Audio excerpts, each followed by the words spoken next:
All right, boys, welcome to the first week of our workout series. Hopefully you've done your 5 minutes of cardio, whether it's a jog, a bike, anything you have access to at home. Next thing we're gonna do is our dynamic warm-up. How it's gonna work is we're gonna use the same warm-up all 4 days this week, then we're gonna change up the drills we're doing to warm up for next week. What I want you to do now is I'm gonna have you set up 2 markers about 10 yards apart. Easy way to measure that is take about 10 big steps and set the markers up that distance apart. I'm gonna show you the exercise that you're gonna do. I'm gonna have you pause the video after each exercise, then you're gonna go down and back, and then we'll do the next exercise. Our first exercise is gonna be high knees.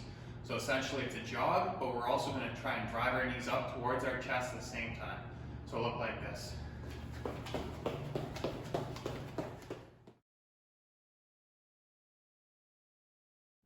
Next, we're gonna do butt kicks.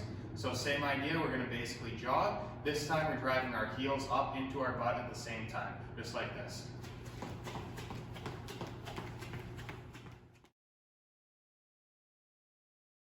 Next, we're gonna do a lunge and twist. So we're gonna lunge out, then twist to the same side that this knee's up, and same thing to the other side. Lunge out and twist. Next, we're gonna do a side lunge. So we're gonna lunge out, rock to the front, rock to the back, and face the other way. Lunge out, rock to the front, rock to the back, just like that.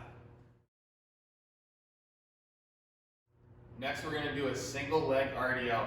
So without locking our knee, we're gonna put our weight on one foot, then keeping that leg as straight as possible, we're gonna bend over and touch that toe. Then we're gonna take a couple steps forward, do the same thing on the other leg. Now we're gonna do inchworms. So we're gonna go down in a push-up position. We're gonna walk our toes in as close to the palms of our hands as we can, and then walk ourselves back out and repeat. Just like the RDLs, we're gonna work our hamstrings one more time here.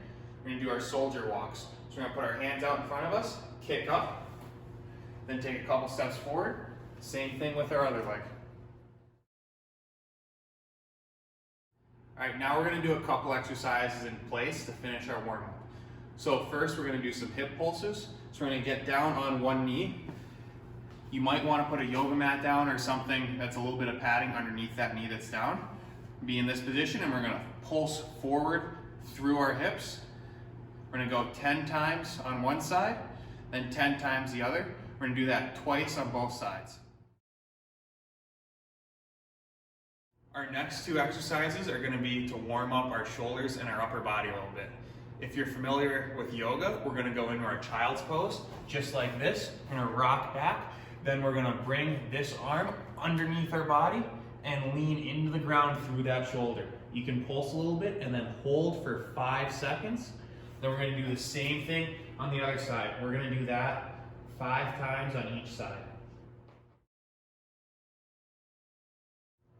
All right, our last exercise for our dynamic warm-up, we're gonna lay down on our side.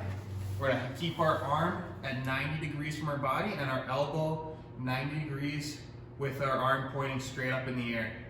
From there, we're gonna grab our wrists and gently start to rotate down towards the ground. You should feel that in the back of your rotator cuff back here. We're gonna do that and hold for 5 seconds. We're gonna do that 3 times on each side.